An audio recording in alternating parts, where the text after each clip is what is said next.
This is Energy Perspectives, a weekly podcast produced in Guyana that delves into the developments unfolding in the world's fastest growing economy. Hi there. Welcome to this week's episode of the Energy Perspectives podcast. I am your hostess, CEO of the Guyana Energy Conference and Supply Chain Expo, Kiana Wilberg. Today, we will delve into the exciting developments happening in Guyana's oil and gas sector, particularly within the Stabroek Block. To help us with this discussion is Head of ExxonMobil Guyana Limited, Mr. Alistair Routledge. Sir, welcome to our program and thank you for being here again. Always my pleasure. Thank you, Kiana. And I must start off by telling you Happy New Year, and I do wish you and your family all the best for this year. Thank you very much, and the same to you. Thank you, sir. So without further ado, I'll jump straight into our questions. With this being the start of 2025, what are ExxonMobil's key priorities? Well, our priorities always start with safety. And I'm happy to say we had a strong safety year in 2024, a platform that we expect to build on. And in fact, we've been working hard to implement a new personnel safety management system. So first and foremost, that's what's top of mind, is keeping everybody safe. On top of that, of course, we have a very strong production platform to build upon. We have the three producing assets, Liza Phase 1, Phase 2, and Payara, which of course started up late in 2023, but gave us a tremendous boost in production and performance last year, 24. In 2025, we're looking forward to the arrival of the Yellowtail FPSO, which is named One Guyana. And so we're looking forward to it arriving somewhere in the second quarter, middle of the year. All the hookup and commissioning activities will take place, and we anticipate starting up by the fourth quarter of 2025. So another exciting year on the project execution and production front for our operations in the Stabroek Block. Thank you, Mr. Routledge. Now, that's on the production side. I want to shift a bit to drilling now. Can you give us some insight or some color into what are some of the wells you're targeting for 2025? Always exciting in the Stabroek Block. We're, as always, at this stage, investing in a mix of wells between our development activities. So I mentioned already the Yellowtail project starting up. We will also be drilling wells for other projects that are going to start up soon. Around about 30 development wells in 2025, spanning across Yellowtail as we finish up the early wells for Yellowtail, but also the Waru and the Whiptail developments. So a really important year for us as we drill those wells, prepare for those developments to start up in 26 and 27. Great. On top of that, of course, we continue to explore and appraise the resource across the block. And we expect to probably have around 2 rank exploration wells, so looking for new opportunities and new plays. And then continue our appraisal work on the discovered resource across the block, everywhere from probably the Ranger discovery that we made a few years ago down to the resource in the southeast, what we call the gas area of the block. So lots more data to acquire as we continue to look for how do we develop the discovered resource across the Stabroek Block, which ultimately is what delivers the value. So the concentration, the focus for this year is going to be on your development and your appraisal wells. Well, just as in 24 and in 23, the majority of the wells will be in the development side. And our team are setting new records on that front. So that's why we can execute so many wells, complete them in so many in 1 year. But as the exploration license continues through till October 2027, we still want to focus on what may still be plays or opportunities that we can explore for and appraise before the end of the prospecting license. So, Mr. Routledge, you made a very interesting comment, and I just want to hone in on that for a bit. You noted the Ranger will come into the picture, and the Ranger well, we haven't heard about it in quite some time. Can you refresh our memories about this particular well and why it's coming into focus for 2025? Oh, certainly. The Ranger discovery was made a few years ago, and it's in the central part of the Stabroek Block. It's actually a carbonate rock discovery. And so it's more challenging to develop a carbonate discovery than it is a sandstone, which is what predominantly in fact, all of our developments to date have been in the sandstone. It's more challenging, takes a lot more effort to go through the geoscience data that we've gathered from the wells that we've already drilled. We gather other data from neighboring exploratory wells that we've been drilling to see what we could combine in that part of the block as a potential development. And as an example that we've recently been bringing forward now towards development, Hammerhead was similarly, in many ways, considered to be one of the more challenging resources in the block until just the last year or so. And we were able to conclude a number of key studies. And we've now been bringing and developing the concept for the development. And as you're aware, in 2024, we commenced the environmental permitting process for Hammerhead. And we anticipate in 2025 that we'll submit the field development plan and work closely with the EPA and the government on the approval process. Understood. And thank you for that clarity. Now, you mentioned Hammerhead, and this is your 7th project on the horizon, poised to take the industry to new heights. Can you tell us a bit about how the crude from this particular well matches up against the Liza find, and how does it add to the strategic advantage of your other projects?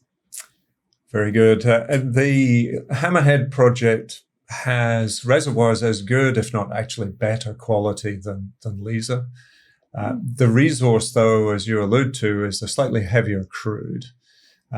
So that's measured at what we call API gravity. It's probably more around the 2025 API gravity. And so we've taken more time to appraise and understand the mobility of the resource in the reservoir. And then also going out and looking at the crude assay, as we call it. How does the crude break down when you look at running it through refineries? What sort of products do you yield out of the crude? And through the combination of the subsurface work, the concept work of what facilities might we need, and then also the marketing piece, we've concluded that this is a strongly viable project. And so that's why we're advancing it. Now, the Hammerhead project is pretty interesting because it's inward, and it's closer towards where the government has done its first auction of shallow water blocks. Can you tell us a bit about the marketability, your thoughts on the marketability of a project that is further in and closer to the shelf? It is slightly shallower water, but it's still well over 1,000 meters. This is still deep water development. And when it comes to the marketing, we're really talking about the crude. The crude, as I mentioned, is a slightly heavier crude, but it is still a good crude for marketing. We've been out and done those tests, as I mentioned, looking at the yields, the product yields from the crude assay, understanding how that would play out in the market. And we're comfortable that we will generate enough revenues from the crude to pay for the project. Excellent. Thank you. Now, December 20th, 2024 marked 5 years since Guyana has been an oil-producing nation. And we also have another important date coming up this year, May 5, which will mark the 10th anniversary of ExxonMobil's landmark discovery in Guyana. What do you believe has been the most important transformation stemming from these two milestones? They are quite remarkable milestones and very much worthy of celebrating. As we look at the pace of development in Guyana, I think we really always have to step back and remind ourselves how remarkable it is. I mean, we're on course to be producing in Guyana over 1 million barrels per day of oil by 2027. In other countries that have had similar deep water development, like Angola or Brazil, it's taken 50 years. And here we are talking 10 to 12 years to reach similar production levels. So this is truly remarkable. It really is. As far as what it really means, it means that there's been a tremendous catapulting of Guyana onto the international stage. You all know well that before the oil, Guyana was considered in many ways a little bit of a quiet backwater. You'd ask people around the world, where is Guyana? Many wouldn't be able to pin it on the map. They might even be on the wrong continent. Mm-hmm. But now that's not the case. Guyana is proudly on the world stage, as it should be. This is Guyana's moment. And that's what we're seeing. So much interest to come to Guyana, to look at opportunities to invest, to be part of this amazing journey. Thank you. Now, in ExxonMobil's global portfolio, does Guyana stand out as a case of how to effectively manage oil and gas resources?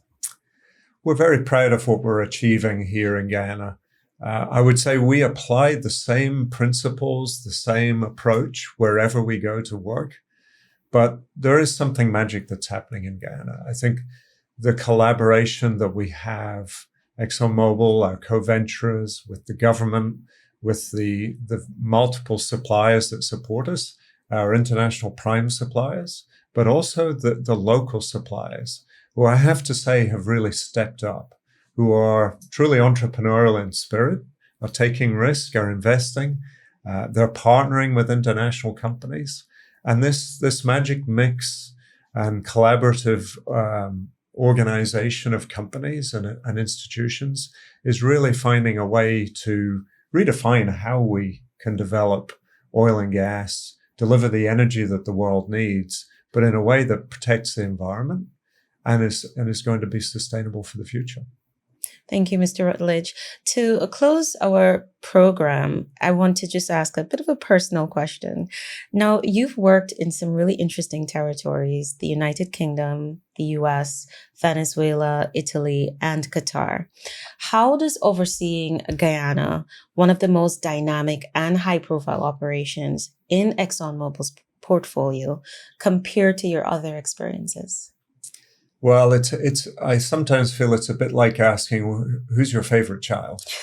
And whenever I'm asked this question, but the truth is I've enjoyed every location I've worked in. It's been a different point in history, a different point in time, both from if you like, a global point of view, but also from a personal point of view, and my own, journey in career and family journey. But I do think the Guyana is something special. And the opportunity to work in a country that has such diversity of people, and that's across ethnicities, it's across religion, thought. I mean, in so many ways, Guyana truly defines what a diverse population can look like, and yet an integrated population. Our workforce reflects that. And indeed, that goes even to the gender equality. We have a little bit over 50% of our workforce are female. I've never had an opportunity to work with such a diverse workforce. I'm excited by it. I'm enthused to see how they grow together, develop, and really an exciting future where we can have a super strong organization. The business is going extremely well. But I think we're really only at the beginning, and there's a lot more to be achieved. So every day I wake up enthusiastic and excited for what we can do here in Guyana.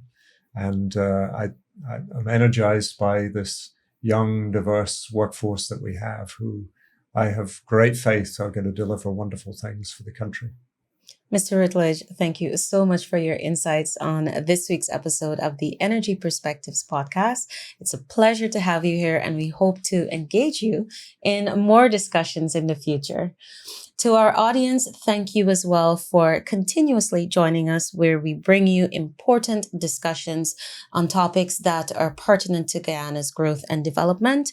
Please be sure to join us next week, same time, same place, as we bring you insights from thought leaders here and around the world. Goodbye. Thank you for listening to the Guyana Energy Perspectives podcast. Listen to us on Spotify, Apple, or wherever you get your podcast.